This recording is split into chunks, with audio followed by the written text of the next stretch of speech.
आप तमाम लोग जानते हैं कि बिहार में विधानसभा के चुनाव होने की संभावनाएं अक्टूबर और नवंबर के महीने में है। यही वजह है कि इस देश की तमाम वो राजनीतिक दल जो बिहार में चुनाव लड़ना चाहती है वो लगातार मेहनत कर रही है।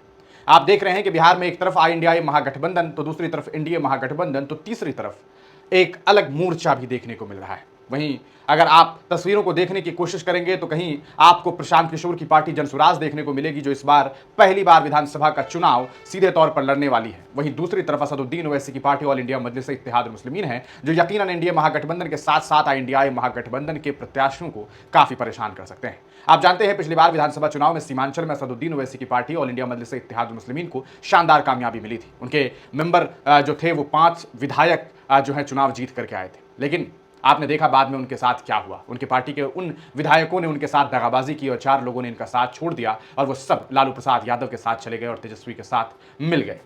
तब असदुद्दीन ओवैसी काफ़ी गुस्से में भी देखने को मिले और उन्होंने कई बार जब बिहार का दौरा किया और बिहार के बाहर भी उन्होंने तेजस्वी यादव और लालू प्रसाद यादव पर हमला बोलते हुए ये बात कही कि उनका 4 प्रत्याशी उनसे छीना गया है, उनका 4 कहा सकता है मेंबर ऑफ लेजिस्लेटिव असेंबली यानी कि एमएलए को छीना गया है, तो उसका बदला ये लोग जरूर लेंगे। और अब चूंकि वक्त आ गया है चुनाव का, तो ऐसे में पत्रकार बंधुओं ने जब असदुद्दीन ओवैसी से पूछा कि बिहार में विधानसभा का चुनाव होना है, तो असदुद्दीन ओवैसी ने साफ कह दिया है कि चुनाव हम बहुत मजबूती से लड़ने वाले और हमने अपने प्रत्याशी का ऐलान भी कर दिया है। जी हाँ, बहादुरगंज से इन्होंने अपने प्रत्याशी का ऐलान कर दिया है और वो प्रत्याशी कोई और नहीं, आप जानते हैं, तौसीफ आलम है, जो कि कांग्रेस के कई टर्म के विधायक रह चुके हैं। 4 टर्म वो विधायक रहे हैं और इस बार उन्होंने जो है आप कहा सकता है अपनी पार्टी को छोड़ दिया है और ऑल इंडिया मजलिस इत्तेहाद मुस्लिमीन ज्वाइन कर लिया। हालांकि आपको बताते चलें कि उनके पार्टी में शामिल होने के बाद ऑल इंडिया मजलिस इत्तेहाद मुस्लिमीन में फूट की भी खबरें वहां से सामने आई। कई नेताओं ने और कार्यकर्ताओं ने पार्टी छोड़ भी दिया है, ये कह करके कि ये कोई बात नहीं होती है कि जो मेहनत कर रहे थे उनको जो है दरकिनार कर दिया गया और जिन्होंने अभी पार्टी छोड़ी और आपकी पार्टी में शामिल आ गए, जो पूर्व में आपके खिलाफ बोल रहे थे, उन्हें आपने प्रत्याशी बना दिया है। इस बीच जब पत्रकारों ने असदुद्दीन ओवैसी से बातचीत की तो उन्होंने क्या कुछ बातें कही है इससे रिलेटेड, सबसे पहले आपको हम बिहार चुनाव लड़ेंगे और अच्छी तरह से लड़ेंगे। हम बहादुरगंज से हमारे कैंडिडेट का अनाउंस भी कर दिए। मैं और मेरी पब्लिक मीटिंग है 3 तारीख को बहादुरगंज में, 4 तारीख को और एक जगह पर है। हम अच्छी तरह से लड़ेंगे और आप देखेंगे इंशाअल्लाह ताला हमारे जो एमएलए लास्ट टाइम जीते थे उससे ज्यादा हमारे एमएलए कामयाब होंगे और जो चोरी करे हमारे एमएलए की इंशाअल्लाह ताला उनको भी सीमांचल की जनता सबक सिखाएगी।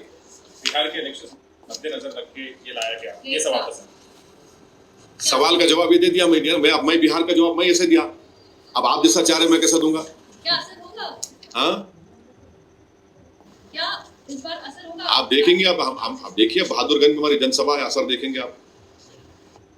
असल में असदुद्दीन ओवैसी से पत्रकारों ने ये पूछने की कोशिश की थी कि क्या सेंसस के रिपोर्ट आने के बाद सेंसस करवाने की खबर आने के बाद जो है, या खबर जो आई कि सेंसस करवाया जाएगा, जातीय गणना करवाई जाएगी, क्या इसके पीछे बिहार का चुनाव है? इस दरमियान उन्होंने अपने दौरे के बारे में बात बताई और ये कहा कि हम क्या करेंगे। उन्होंने कहा कि हम भैया अपने बारे में बात करें और बहादुरगंज से हमारे प्रत्याशी का ऐलान हो गया और साफ कर दिया असदुद्दीन ओवैसी ने, इस बार छोड़ेंगे नहीं जब तक तोड़ेंगे नहीं उन लोगों को जिन्होंने हमारे साथ दगाबाजी की है। असदुद्दीन ओवैसी 3 मई को बिहार पहुंच रहे हैं और सीमांचल में किशनगंज में उनका जो है बहादुरगंज में उनका सम्मेलन भी है, ऐसी खबर सामने आई। और उसके बाद वो 4 तारीख को ढाका भी पहुंचेंगे, यानी कि तिरहुत में भी उनका सम्मेलन है। हालांकि उन्होंने मिथिलांचल में अभी तक किसी सम्मेलन की सूचना नहीं दी है उनकी पार्टी की तरफ से। ये सोचने वाली बात है कि आखिरकार ऐसा क्यों किया गया। आप इस पूरे मामले को किस तरीके से देखते हैं, अपनी राय कमेंट सेक्शन में जरूर दीजिए।